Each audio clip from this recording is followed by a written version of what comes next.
Hello, everyone. Dr. Victoria Skirbo here, speaking to you from the Seeds of Transformation Healing Center in Wareham, Massachusetts. This is a special series that I'm going to be doing on the Supreme Court, and I'm calling it Supreme Justice. And I'm going to start with Samuel Alito for no real reason, but we do have an accurate chart on him. So let's get started. Okay, so we are looking at Supreme Justice, and we're going to be looking at the court. And we're going to start with a good old Jersey boy, Samuel Alito from Trenton, New Jersey. So what's the deal with Alito? Alito was brought to the bench in 90. Hold on, I think I have it down here somewhere. Excuse me. Oops, sorry.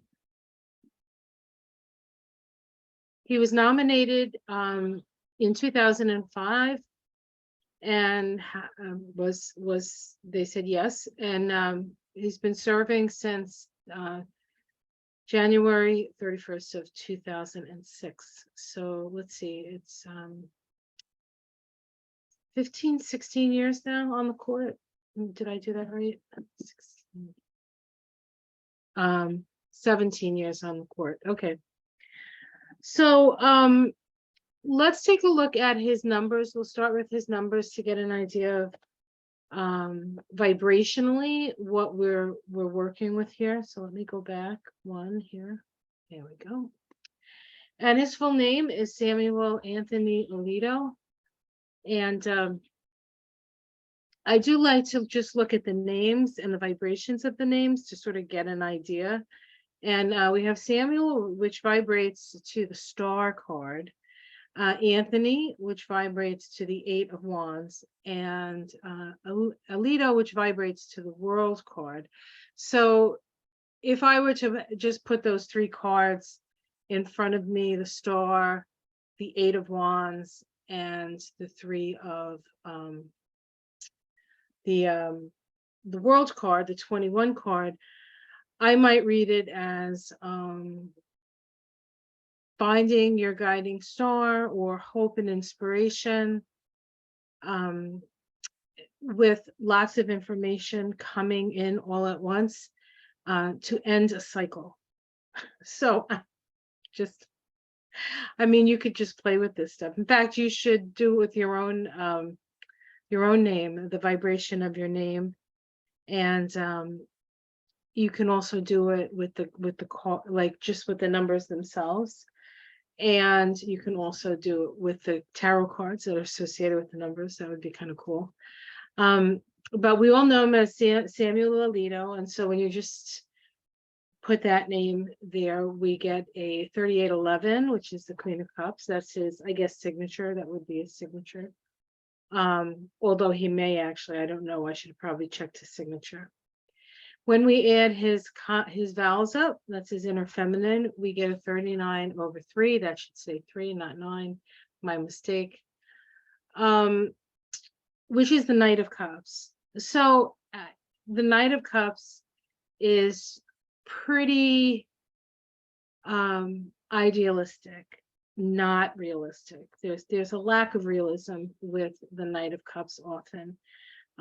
Because they're so idealistic. They want it to be the perfect love or the perfect poem or the perfect souffle or whatever it is. It's just like it has to be just like the ultimate, because the Knight of Cups, as you see here in the card, he sort of just walks through, not really looking at his surroundings, but looking at the cup in front of him, the cup of the Holy Grail, perhaps.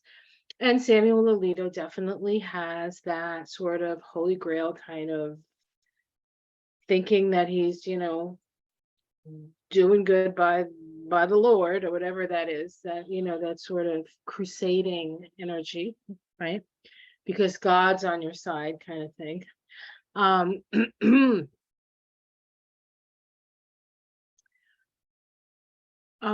God is on nobody's side because God is love, and God loves, or Goddess loves all her children, or all his children. Okay, no matter what side of the divide you're on. Okay, so if we take his consonants, we add them up, we have 33. That is the master number, the 33-6. And it is associated with the sign of Leo. And it is associated with the Seven of Wands. The Seven of Wands in the tarot, and you can see it right there to the right here. You know, having the moral high ground. Now, does he have the moral high ground? Well, he thinks he does, right? This is how your outer personality is how you express yourself and how people experience you. So we could experience him that way, or for those who agree with him, might experience him like a fighter for the right, for the correct, for the righteous, or whatever, or for the right. Yeah, that was not a Freudian slip, I guess. When we add those two vibrations together, we get the 72/9 vibration, which is the Four of Pentacles. Now, the Four of Pentacles can sometimes be somebody who's holding on to their money. That money is more important than love because they're holding that pentacle over their heart. Or this could be somebody who has a scarcity consciousness and refuses to let go. Or this could be somebody who utilizes resources to shut down the chakras because he doesn't want to know the truth of things. Pick any of those, but it is a 9. So there is an energy of completion. Now, the soul, the outer personality, or quiescent, and the expression, which is the 72/9, are all about things that you come in with. This is the energy that you understand. Your soul vibration is what your soul's been working on for lifetimes. Your outer personality, quiescent vibration, is what you're good at. Maybe your most previous last life, right? We have talents, we have abilities in that outer personality, and it's the way it's yang, right? So it's the way we push ourselves out there. It's the masculine side of the name, and so it's how we impress, our energy upon people. Inside, he's just like an idealistic kind of teenager. Like there's this teenager vibe here. The Knights always have that sort of teenager vibe, willing to, not enough experience to really know what they're talking about, but certainly willing to take the risk, right? That's what the Knight does. Now, his outer personality, his path of life, which, as everybody's path of life is your birthday. And he's born on April Fool's Day, interestingly enough, 1950. And when we add those vibrations together, we get a 20/2 vibration, which is the Judgment card. Now, the Judgment card is a decision is made, or it can be rising from the dead. It is the card of the awakening soul, And so in this lifetime, he's being asked to open himself up, perhaps, to higher truths than the truth that he knows up to this point, right? Okay. It's associated with the planet Pluto, this vibration, this card. And when we get to his chart, we'll see that he has Pluto in Leo, as most people as all the people born in the 50s. Well, not all of them, almost all in the 50s, all in the 40s, and some in the 30s. So he's come here to wake up, quite frankly. And then we have his shadow. And the shadow is what you come in to heal. And you really can't do your soul's work or walk your path without really addressing the issues of the shadow and the eccentric or eccentric angle. And when you add his name, Samuel, which is the 17-8 vibration, to the one of his birthday, we get his eccentric angle or shadow. And we have the moon here. Now, the moon is, there's a million expressions of the moon. It is a 9 again, so we have another 9. So there's some sense of completion here. There's also, when we have a 9, we need to practice forgiveness. He doesn't strike me as a particularly forgiving guy. But you know, what do I know? Again, when we're dealing with the shadows, sometimes you can get something from them by watching a person in the outer world, right? Like a president or a king or a celebrity. You know, their life is pretty much out there as far as we know, but the shadow is pretty deep stuff, and we're not always aware of the situation, why somebody like this, you know, how that shadow would express. We can really only look at the way the energy of that card can express itself on a more negative or maybe non-awakened way. And moon is like lunacy. So there's a lot of emotional ups and downs here. It's almost like there's a bipolarity to this. And when you look at the moon card, there are 2 towers symbolizing the bipolarity of things. There's something rising up from the depths here. And we have 2 dogs. One is a domesticated dog, and one is a wild wolf. And so it reminds us that we have a dual nature. We have the animal nature of the wolf, and we have the domesticated nature of the more domesticated person. But at any time, you know, when things are right and the moon comes out, they'll both howl. And so one is a little closer to its feral nature than the other, but it's still there. And so there's a feralness about this vibration. And then, of course, there's the stuff that comes up from the muck.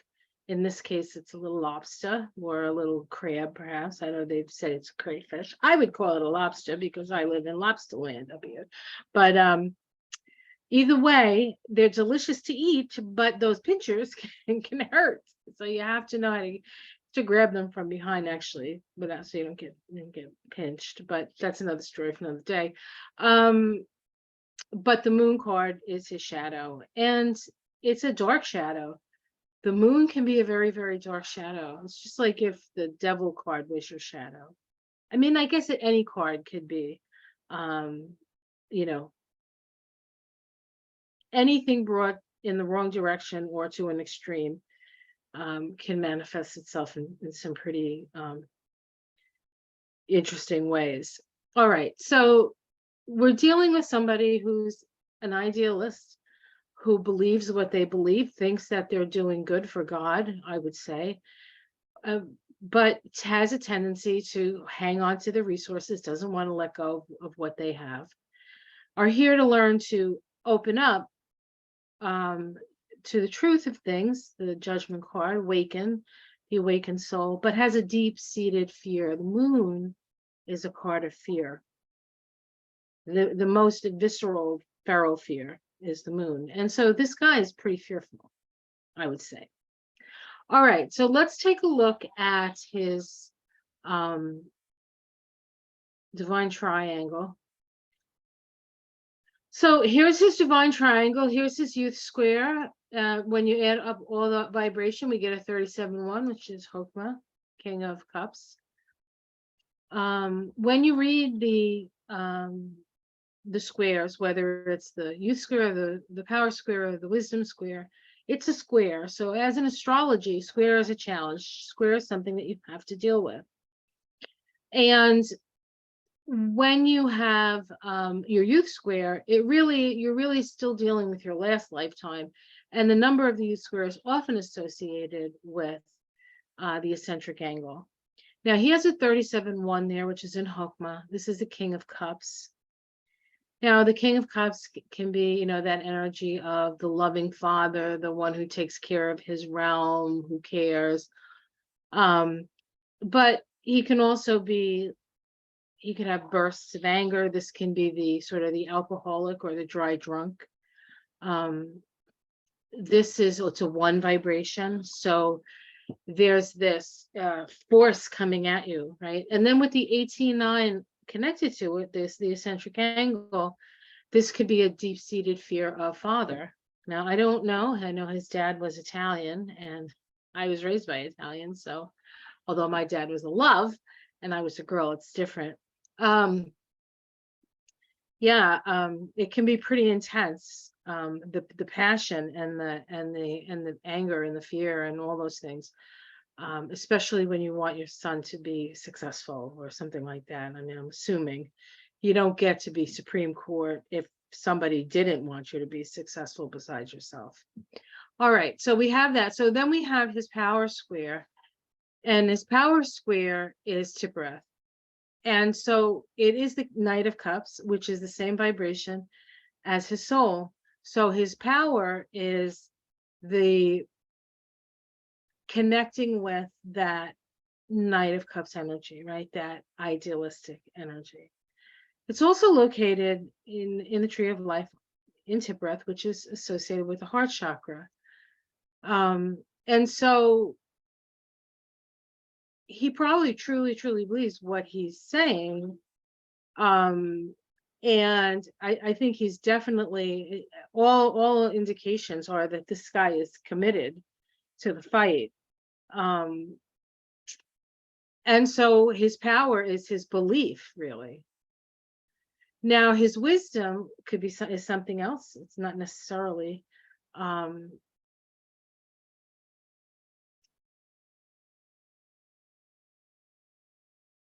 we have Malkuth. We have 50/5, which is the 10 of Cups. And the interesting thing about all of his squares is that they're all cups. And so we're dealing with a deeply emotional person and has some issues with emotions because we're dealing with squares. Now at 72, which occurred in 2022, the same year as the Dobbs decision, he turned 72 and he moved into the last line of his wisdom square, which is a 20/2. That is his path of life, the awakened soul. So from 72 to 81, God willing that he lives that long, he will be experiencing the judgment card. And so, and that's a Pluto energy. We'll look at his chart and we'll see what's going on with that. So interestingly enough, in 2022, when the Dobbs decision came down, Roe versus Wade was overturned, he was in an 11/2 year, which is the justice card. And that's a personal year. So that was from birthday to birthday. And he was in a 15/6 period, which is the devil, Capricorn. Okay, the energy of Capricorn. Also, 6 is responsibility. But 15/6 can be the devil. So doing the devil's work could be. I'm not saying that he did. I'm just saying that that's one way you can, you see the handprints or the hoofprints of the devil on this. And then in 2023, this year, I'm doing this in 2023, he turned 73 and he moved into a 12/3 vibration. This is the Hanged Man. Now, when you're in the Hanged Man, you don't have a whole lot of power. You're kind of hung out to dry sometimes. But it's also a time where he needs to look at things from a different perspective. And when we just had affirmative action sort of pushed out of the colleges, or the Ivy League colleges, I guess. And then of course this made up person who said, if I have a website and somebody requests, a gay requests, it's against my legal rights to have to do it, or something like that. And they agreed, which is like ridiculous, and it wasn't even really a real case. So Anyway, that happened right together, same day, great day that it was. Um, he was in the 12-3 vibration, and then he's in a 17-8 sub period of that, which is the star card. So in 2024, he's going into a 13-4 year. And then, and I don't think anything's going to really happen. I don't think anything actually can happen until after the election, which is 2024. So I think he maybe gets a 2020. Well, we'll see. I don't know. We'll have to see what comes up with all of that. But because that's the old way of thinking, that's how it's going to happen. But we're sort of in a new paradigm, so you can't go by what has been in the past, because we're creating the future right now in what we're doing. He was nominated 10/31/2005, which was a 48-3 vibration. That is the 8 of Cups, the guy walking away from the cups. So that was when he was nominated, and he's been serving since I didn't get a day when he was they said okay, but I have him serving since the 31st of January 2006, which is a 40/4 vibration, which is the Page of Cups. And then the fishing trip in New Jersey, the fishing trip that he just got bagged for, which happens in 2008. They said it happened early July of 2008. So he would have been, let's see, would have been right here, this 2008. He was in a 15-6 year, in a 15-6 sub period. So we have the Devil and the Devil. And the Devil can also be super rich people. I mean, it can symbolize that, who choose riches over, caring about anybody else, right? Just caring about their own stuff, their own riches. So there's that vibration. So that, I just thought that was very interesting to look at. His pinnacle, he's in a 19-1. He's been there since 2002. He became a justice in 2006. So wait, before number of years, 4 years before he became a justice, he moved into this 19-1 vibration. And the 19-1 vibration is somebody who moves in a completely opposite direction. So I don't know what direction he was moving in before. I think he's always been conservative or Republican, or what's that group? The Leo's group, right?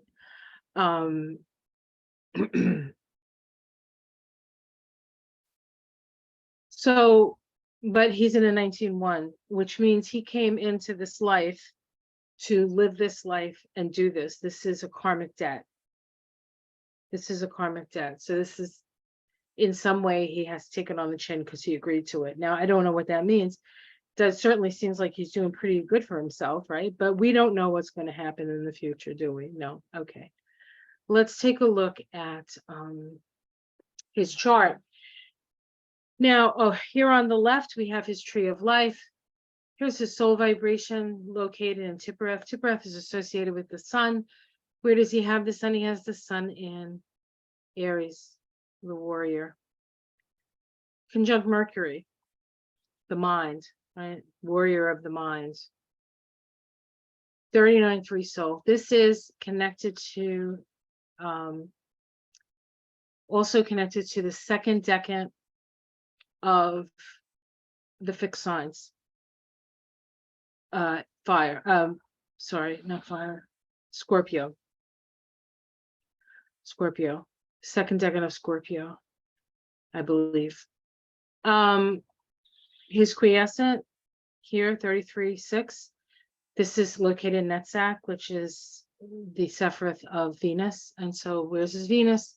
Here's his Venus in Aquarius, actually conjunct the United States Sibley moon.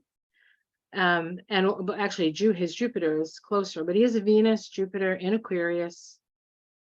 Now, you would think that somebody with Aquarius would be more progressive, but not necessarily, because Aquarius, you can have two types of Aquarius. You can have the Iranian Aquarius, who is much more progressive, much more egalitarian, or you could have the Capricorn, not the Capricorn, the Saturn progressive, which is very traditional. And because it's Aquarius, it's fixed air, it's very difficult to change your mind about anything. So it's like a fixed mind, right? And of course that Venus, and this is an actual chart. So we do have an accurate birth time on him. He has a Capricorn ascendant. So we know that Capricorn and Saturn is going to be pretty powerful in his chart. He has Saturn in Virgo up here in the 8th house. Other people's money. And it's and look, they're making it oh no, that's the moon, that's square. Okay, right. So Saturn in Virgo retrograde, it makes him the retrograde makes him a little bit more Uranian in nature. So he might just be on the cusp of going from the traditional, and I think where he's breaking with tradition is the legal side of things as opposed to the spiritual side of things. He's a true believer. This guy's a true believer. Here's his path over here. This is where the path sits, the 20/2 path between Malkuth, or the earth, and his earth is in Libra, okay, because his sun is in Aries, and Mercury, and his Mercury is in Aries. So we have Aries, Libra, and the path. Now, the nodes of the moon are changing to Aries, Libra. So he is going to be more under the microscope probably than he's certainly comfortable with, and that he's used to. Okay. All right. Couple of other things about his chart. He has Chiron in Sag and in the 12th house. Chiron in Sag is wounds around your beliefs. It could also be wounds around the truth, not seeing the truth, not wanting to see the truth, knowing the truth, but saying something else. But there really is this vibe of religiosity here, and specifically Catholic. His south node of his moon is in Libra, in the 9th house of religion and justice, actually. The Supreme Court is the 9th house, like in a mundane chart. But it's about truth. However, he has Neptune conjunct his south node. So Neptune has, it's like what you believe to be true. But even worse than that, or even more telling than that, I should say, I shouldn't say worse because I'm making a value judgment, and perhaps it shouldn't be, is that he has Mercury opposite Neptune. That could be somebody who is a prevaricator, liar. Now, he lied when they asked him about Roe v. Wade.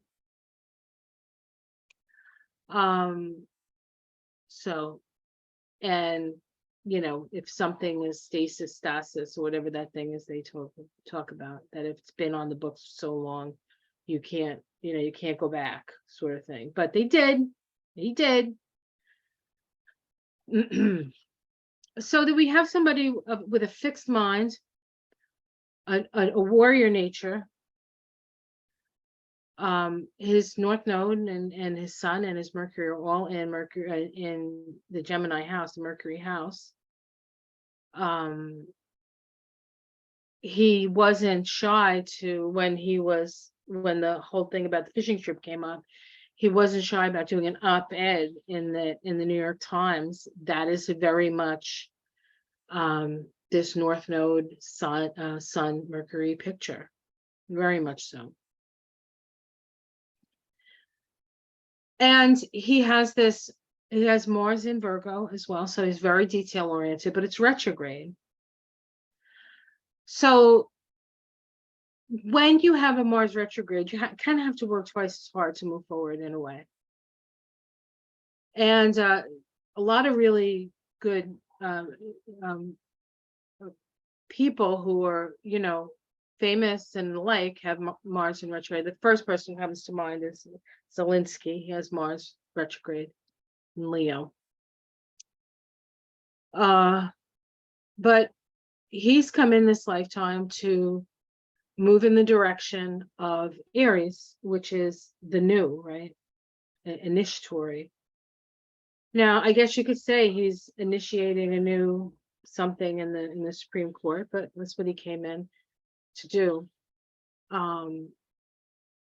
His moon in Virgo, all this Virgo, makes you really good at what you do generally, but there's a deep sense of inferiority here. And it's square Chiron.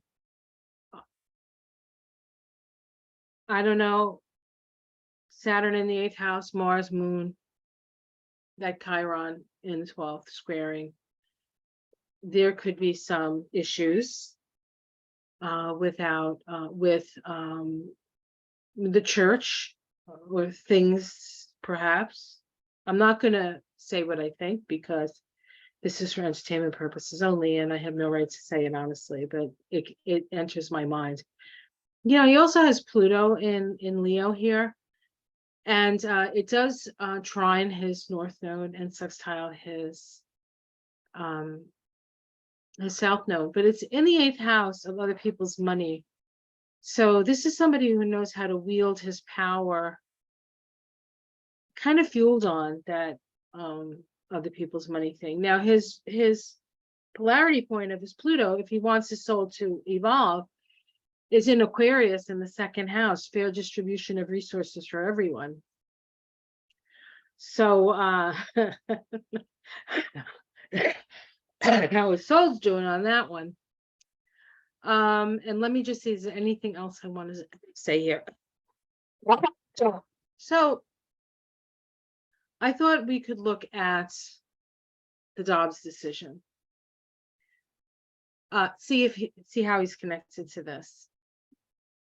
We can see here that when the Dobbs decision came down in 2022, Saturn was on his Venus-Jupiter conjunction in late Aquarius. His Chiron, or transiting Chiron, was on his Mercury. Transiting Jupiter, his north node. So he came in to do this. This was part of his marching orders. This was always in the cards to overturn Roe v. Wade.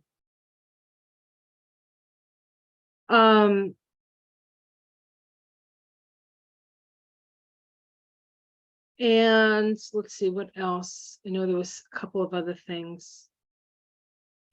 We do have Pluto in Capricorn here, retrograde, but it is trine his Mars.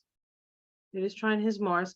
So this is free. This is energy moving freely between his Mars and Pluto in a creative, self-expressive trine, Leo side trine, which can be very egotistical. So there's this expression of ego here. And of course, with Saturn on Venus, it's a restriction of women. I don't know, anyway. So I think I have one more thing here. Yes. So I also wanted to look at the leak, because personally, I think one of the 6 justices or somebody in their place leaked it. I don't think certainly wasn't the Democratic justices, the 3 women there. It wasn't them.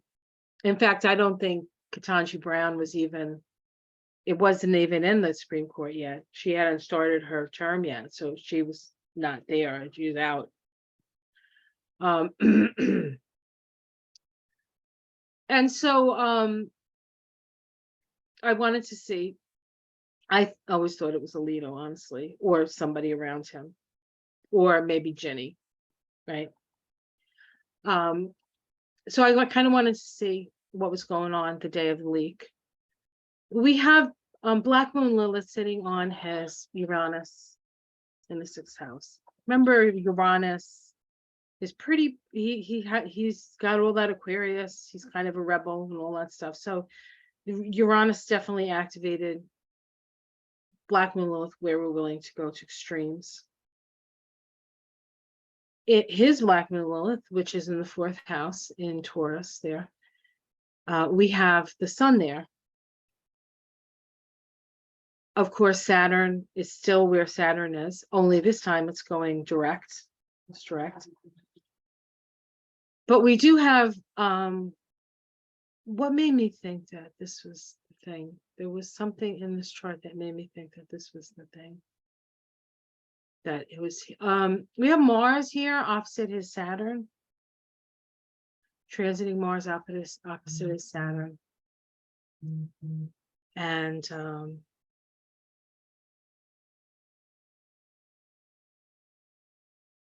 course, Chiron on his Mercury again. Where's Mercury? Where is Mercury? His Mercury at 2 of Gemini. And that's actually trining has Mars. We have the moon and Mercury conjunct in Gemini in the 5th house.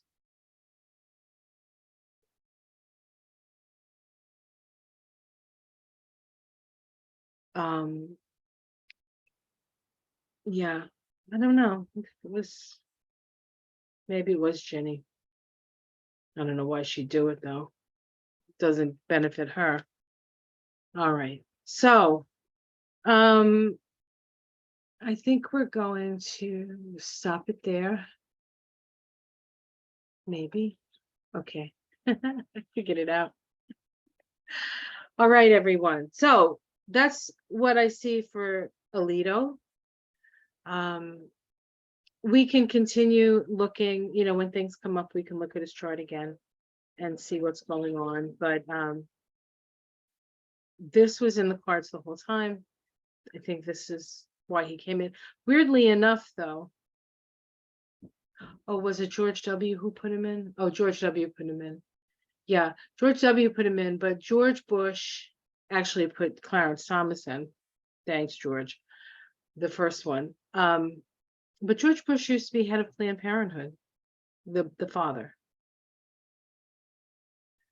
So I guess it's not what you really believe. It's what's politically expedient, isn't it?